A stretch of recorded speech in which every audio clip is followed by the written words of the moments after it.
In the past 2 months, significant political developments have taken shape within South Sudan. What are they, and what impact will these events have this coming year?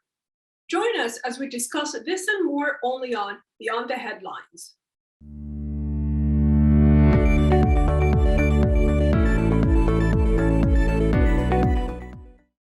To obtain an in-depth analysis of the ongoing political situation in the country, we're joined by Mr. Edmund Yakani, the Executive Director of Community Empowerment for Progress Organization, abbreviated as CEPO. Thank you for coming on the program. Yeah, thank you very much for hosting me, and Happy New Year. And I hope it's a big 2022 can be a year of peace. Now, to start off, can you update us on the key pressing issues that have been taking place at the forefront of the political situation in the country from December up to date? Some of the pressing issues that have taken place since December up to date mostly centered around the peace agreement implementation. As you are aware that the lifespan of the peace agreement may expire on 22 February 2023. So there's a lot of pressure on the principles of the parties since they have not delivered a lot, and specifically related to Chapter 2 of the agreement, which is mainly around the transitional security arrangement, which it really should have been implemented.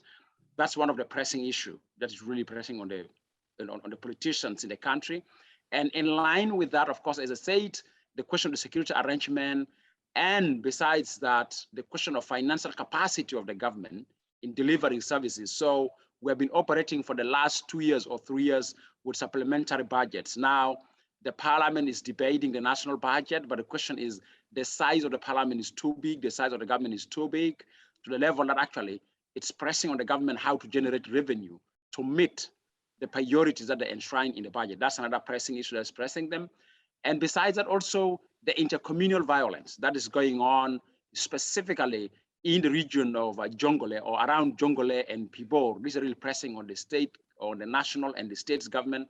It's so much on them. So those are the pressing issues that are really pressurizing the center of the power in Juba, and the government is really engaged on those issues. Besides that, of course, their financial performance, which is really very low, sort of like all international actors around the region is questioning the government for reforms, though we have seen a bit Troika giving a plus around the financial reforms, around the financial management. But besides that, still Troika is asking them, we need data on your sources of revenue through the non-oil revenue sources. So that is a summary of the pressing issues that are really disturbing Juba as a center of power in the Republic of South Sudan. Yes, you raised the first point of being the security arrangement that has not been fully implemented. What are the key areas of the security arrangement that the parties are not abiding by? You know, mainly if you're outside, you hear the language of graduation of the unified forces. But this graduation of unified forces is determined by two main activities, which is not clear in the agreement, and specifically if you look at agreement chapter 2 provision, not clear. One of them is centralization of command. You need to centralize command because right now we have several commands of various parties. So you need to have a unified command in a central way that orders and directives you receive from one particular center, not from various centers. For instance, His Excellency President is Commander-in-Chief of the South Sudan People's Defense Force. And Dr. Riek Machar, as the first Vice President, is a Commander-in-Chief of the SPLMIO forces. And also SOA as a coalition have armed groups that are under one Commander-in-Chief, and that's Vice President Abdul Bagi Ai. So you have different centers of command. So the most important thing is that you need to unify the command so that you can have a central command. That's one thing that's really pressing the security arrangement. And there's no consensus reached on this particular issue because the debate around the unification of the command or centralization of command was around power sharing in terms of ratios. The government was saying they can share security unification of the command at a ratio of 60 versus 40. So it means the incumbent government takes 60% of the control of centralized command in opposition as one entity. That means the IO, the SOA will share 40%. Opposition was saying, no, we need to go for 50-50. While these ratios are not enshrined in the agreement in chapter 2. So it became a new interpretation of sharing command and unifying command. And these automatically have a link with unification of ranks because we have so many generals. Some of the generals obtain the rank of a general in 3 months or 4 months being in the bush or being as a militia fighting opponents of the incumbent. So those ranks, some of them are not professional. They need to be unified. And there's a resistance for some of the officers to unify. And that's why you realize that automatically culture of defections becomes something fluid within the security arrangement, that parties in uniform or individuals in uniform defect from one entity to another entity. That is a pressing issue. Even if you graduate the unified forces tomorrow and you don't have a centralized command, a unified rank, where will they get the orders? If you have several centers of command and directives, that is really the pressing issue. And why?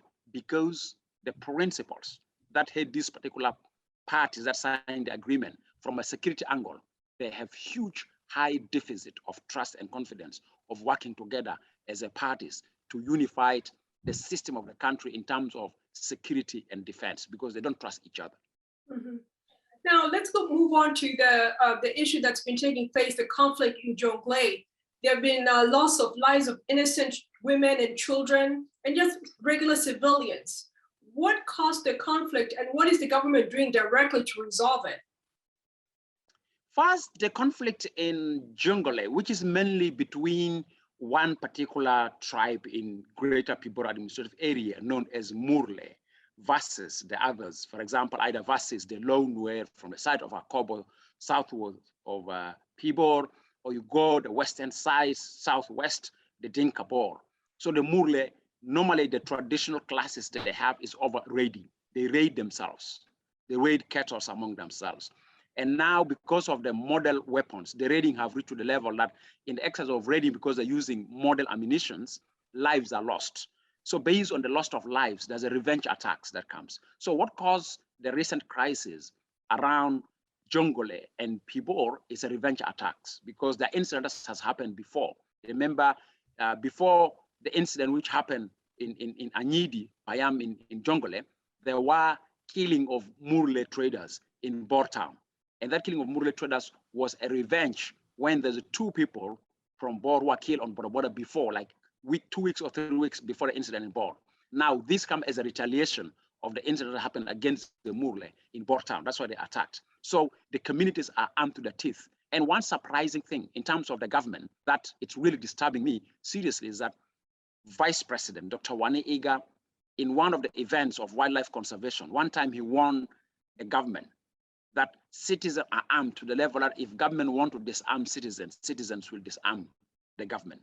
And it has happened in an area like Tonch, where state institutions like South Sudan People's Defense Force are trying to go to disarm communities. Youth have resisted that they are able to dislodge the National Army. And just less than 2 days ago, one of government officials, the spokesperson of the government, the Minister of Information, who actually come from Jonglei, he was making a statement publicly and published on one of the newspapers in Juba called Juba Monitor as a headline of the paper. Michael McQuay was saying civilians are armed to the level that they cannot be disarmed. So what does that mean? It means the capacity of the government responding to armed communal violence is completely below in terms of protection and preventing loss of lives of civilians or properties. And these incidents, as previously we used to call them intercommunal violence, but for me, I don't believe these are intercommunal violence. These are political motivated violence, because it's very clear that after such incidents, there are certain class of political elites who start campaigning or bargaining negotiation with highest authority of the country. And normally in their talks, when they meet highest authority, the question around if we are appointed as the leaders, we will stop this. If those of X and Z are dismissed from leadership, we feel things will change. So violence is being used as a lever to pursue political power. Since South Sudan gained independence in July of 2011, it has been using an interim constitution. The constitution gives a wide range of power in the hands of the executive. In May 2021, a 2-day conference was held that began talks on the constitutional making process. At the workshop, President Kiir stated, Since this workshop is to develop a roadmap for the first permanent constitution of the Republic of South Sudan, it is absolutely critical that it reflects the aspirations of our people for freedom, equality, justice, and prosperity for all. The Council of Ministers has already approved the constitutional making process bill. The bill will address the formation of the National Constitutional Amendment Committee. The bill will also ensure good governance, rule of law, human rights, and address other pressing issues. This constitutional making process bill has not been made public as of yet. Why do you think that hasn't happened? And also, what impact will it have on the upcoming elections to be held next year in 2023? And why should regular citizens be knowledgeable about the bill and be sensitized about it? One, this bill, it defines constitutional obligation to various state institutions in terms of creating conducive environment for democratic engagement as we're aspiring to transition from violence to peace in the country. That's its importance. It's very important. And as you said, it's very important. Until today, we only know in the media that it's been passed. It's not been published. It's not been gazetted, and it's almost going to 1 month or 2 months.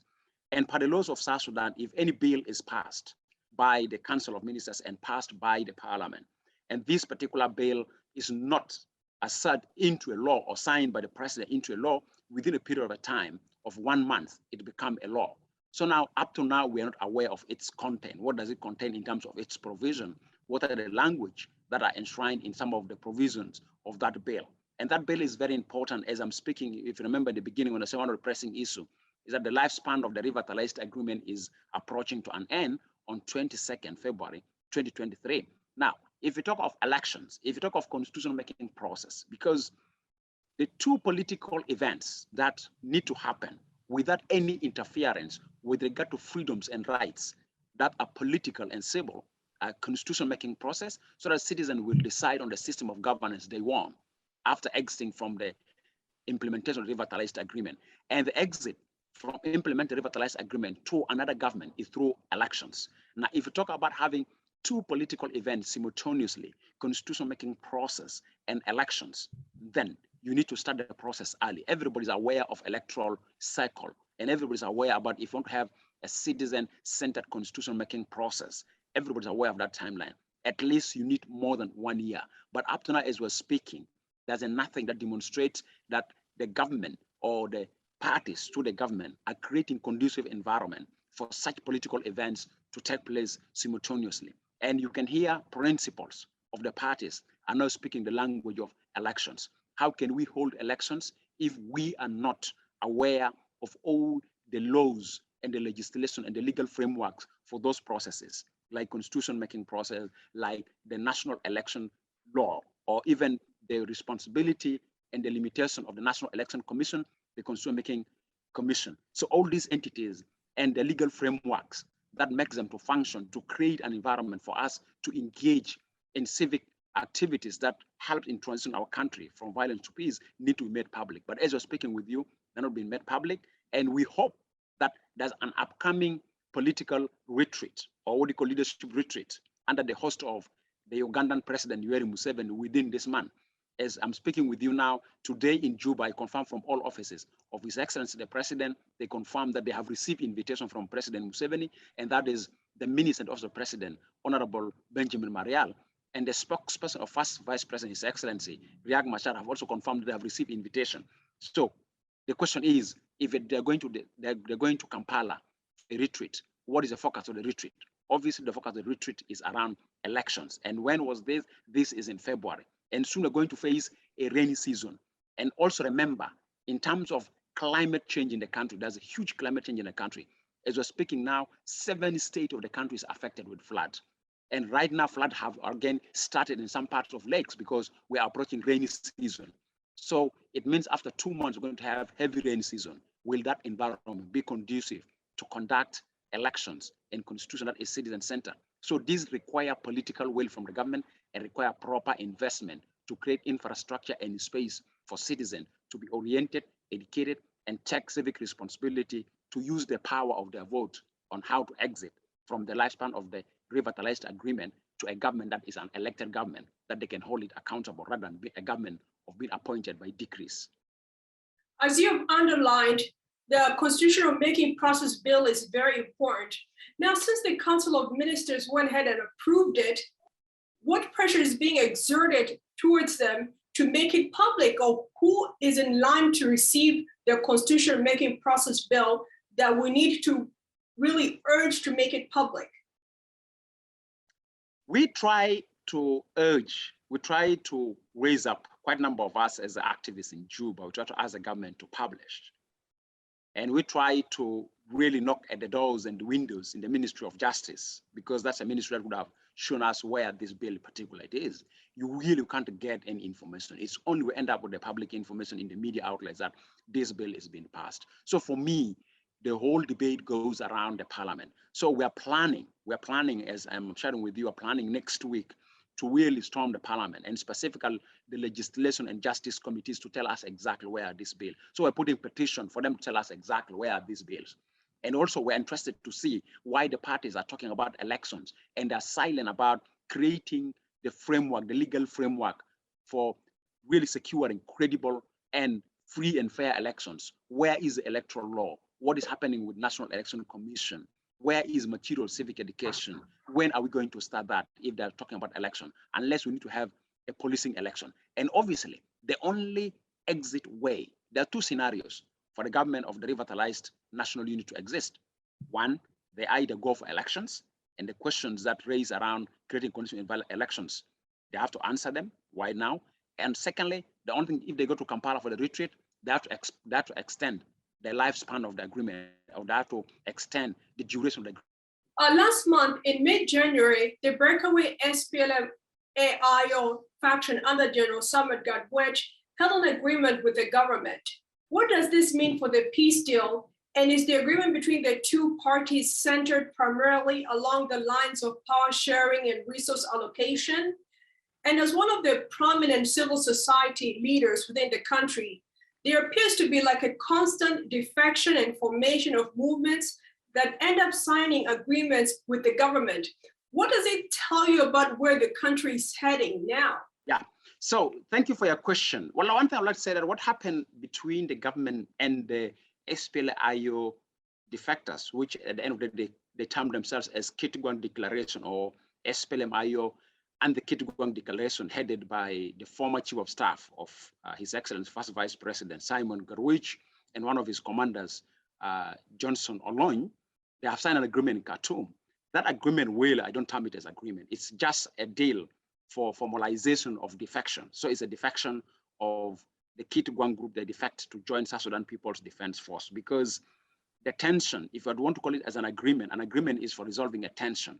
The tension is between them and the SPLMIO under the leadership of Dr. Machar. Could have been an agreement if it's Dr. Machar and Simon Garwich signing a deal, then we can call it as an agreement. But what they call it as agreement is a formal defection of the leadership of SPLMIO, that they break out of the leadership of Dr. Machar. They have joined the SSPDF under Simon Garwich. They have defected and they have joined the South Sudan People's Defense Force. Now that deal, in terms of the defection, they are fighting force. And of course, this fighting force sometimes in South Sudan, the way how we build our security institution, they are built from an ethnic formation. So the biggest fighting ethnic formation under the Kitgum Declaration was a formation from the Cholok ethnic group. And that's why you have another separate deal that represent their interests. Of course, their interest is not change of power in Juba or power sharing in Juba. Their interest mainly to be in uniform or carrying arms or joining in armed struggle against the incumbent system. It is they having a territorial control of their ethnic, or what you call their original land of the Cholok land in Upper Nile. And that's why if you see the Agwelek is a name of a defense force of Cholok. So the Agwelek have to sign their own agreement with South Sudan People's Defense Force in terms of Agwelek say, we need to control our land. And if we want to control our land should be defined by the dates of the independence of Sudan from the British. That means 1st January 1956, where we are found, that is our land and nobody will take that. And of course, this have link with the oil fields in Upper Nile State in terms of land and territorial control. And also the second part of the Agwelek agreement, it is the ownership of Melekal. And that Agwelek agreement say the Sholok as an ethnic group or tribe should have a dialogue with the Padang Denka in Malakal in order to discuss the ownership of Malakal between them, who originally owned Malakal. And you're aware, before the independence of South Sudan from the rest of Sudan, when by then President Bashir came to Malakal under the comprehensive peace agreement process, these tribes fought about who owns Malakal in terms of entering to the stadium. So they have to fight about like which tribe enter first. Is it the Padang Dinka enter first or the Sholok? And they fought. And that an incident happened before by then when Bashir was president. So it's one of the communal tension over territorial control of land in Upper Nile, the Agwelek Agreement. And the Kidguang is a defection. But also one thing I'd like to bring to attention of your audience is that they themselves under the Kidguang, they had a disagreement among themselves when they are negotiating their formal defection to SSPDF. The spokesperson, William Garwich, defected and joined SSPDF immediately 2 days before the signing of the agreement in Khartoum. And by then, he was a junior officer. He immediately promoted himself to a general and defected on Friday to Juba and declared his defection to SSPDF before the signing of the Kidguang agreement in Khartoum on Sunday. So he defected on Friday. Then his group that he was, but then a spokesperson under Simon Garwich signed the agreement on Sunday. So you can see all this game. What does this mean? It is clear that our political elites are not interested in stabilizing the country. They're interested in using violence to control power and resources. So whoever fails among the elites, he is discontented or she is discontented. Of course, mainly it is the he. The she is a few, honestly. There's a few women who lead, or there's no woman who lead in any revolutionary group. It's mainly the men. So the elites who are he, whenever they're discontented with the power center in Juba, the only way is form a group and sign an agreement with the center in Juba. And the only thing that would happen is that you'll be detained, you'll be brought to Juba, put in a 5-star hotel, stay there for 3 months, you have a V8, 50,000 in your pocket, an agreement is implemented. Whatever you sign as the provisions, forget about it. As long as you enter to a hotel in Juba and you enjoy 50,000 in your pocket with the V8 in a very good, conducive, in a very good hotel with ACs, that's agreement. But this undermines the transitioning of the country from violence to peace. Mm-hmm. In December, you outlined a 9-point request to President Kiir. What were the 9 points? The 9 points in summary is, one is that I'm really intending to push the president in the beginning of the new year to renew his political pledge for the implementation of the agreement. That's one. Secondly, I much more focus on really asking the president that if he need to really put a pressure and he need to engage on the implementation of chapter 2 of the agreement. The third point that I raise to the president is really the question of fighting corruption beyond the mouthpiece of saying we have corrupt officials, and these corrupt officials, one day I will punish them. And while it comes to realize that corrupt officials are only dismissed after the same period of time, they're rewarded with position. That's a summary of the 9 points, if I can summarize them in 3 bullet points. So my aim is calling for justice, accountability, and let us fight impunity, and please give citizens an opportunity to express themselves to make sure that they have the constitutional power of check and balance for their leaders and their representatives in terms of lawmakers in the parliament. And by then, of course, I also ask the president to appoint, to stand up to make sure that the parliament, which has been appointed as MPs, have specialized committees. So at the end of the day, some of the 9 points were delivered, some were not delivered. Mm-hmm. The Transparency International, the global coalition against corruption, recently issued its annual report on the year's corruption perception index of countries across the world. The index ranks 180 countries and territories by their perceived levels of public sector corruption, according to experts and business people. Based on the reports released this month by Transparency International for the year 2021, South Sudan was ranked the most corrupt country in the world. Let us also look at the report on the corruption scale in the country for the past 4 years. In 2020, South Sudan was ranked 179 as one of the most corrupt countries out of 180. In 2019, South Sudan was ranked 179 again as one of the most corrupt countries out of 180. In 2018, South Sudan was ranked 178 as one of the most corrupt countries out of 180. In 2017, South Sudan was ranked 179 out of 180 corrupt countries. The issue of corruption in the country seems to be getting worse. what is the South Sudan Anti-Corruption Commission doing to hold government institutions responsible for this malpractice? Yes, corruption is one of the biggest diseases affecting the country. And me personally, I describe corruption has become a crime against humanity because the impact of corruption on humanity is as equal as the impact of crimes that are described as crimes against humanity. So what is going on is that there's no political will to fight corruption, but their interest of speaking anti-corruption, or there are a lot of political speeches that leaders are speaking for fighting corruption. And even one of the vice presidents, His Excellency Wanega, have confirmed in several statements saying top government officials are involved in corruption. And specifically when he was running a committee which was established called as a crisis management committee to fight these malpractices that are really affecting collection or generation of revenue for public interest. He made a statement that top government officials are corrupt. And even His Excellency President, when he sworn the Council of Ministers, when he sworn in the ministers who are now in the Council of Ministers, he warned about the issue of corruption, that they should stand up and fighting corruption. So corruption is real and it is high. Why are we not stopping it, or why are we not preventing it? Because simply there's no political will to fight corrupt officials. Sometimes corrupt officials are more rewarded. So when you look at the institutions that are established by constitution in the country to fight corruption, like Anti-Corruption Commission, they are not financed, they lack staff, they lack working environment so that they can really track down these malpractices, or they can hold institutions of the government accountable. Leave about Anti-Corruption Commission. So as we speak about the state institution that was established to fight corruption, besides Anti-Corruption Commission, we have the National General Auditor, who is supposed to audit the books of the government towards the public spending from the government funds or government revenue. The National General Auditor, Stephen Wondu, until today, is publicly making statements lamenting that ministries, government institutions are not cooperating in handing over their receipts for their spending against the public funds. So now if the National General Auditor cannot audit the books of the government, if leaders, officials, right from political figures to technocrats in the ministries are not cooperating with the National General Auditor, now how do we spot out the malpractice of the books of the government? Finally, what is your assessment of what will happen politically within the country for the year 2022? My fear or my expectation are we're going to see huge military defections among the uniform groups, like what happened in Kitgum. We may expect maybe more may come after Kitgum, because those who are in uniform can be easily be bought by those who have money in their pockets. And that is going to confuse the security arrangement.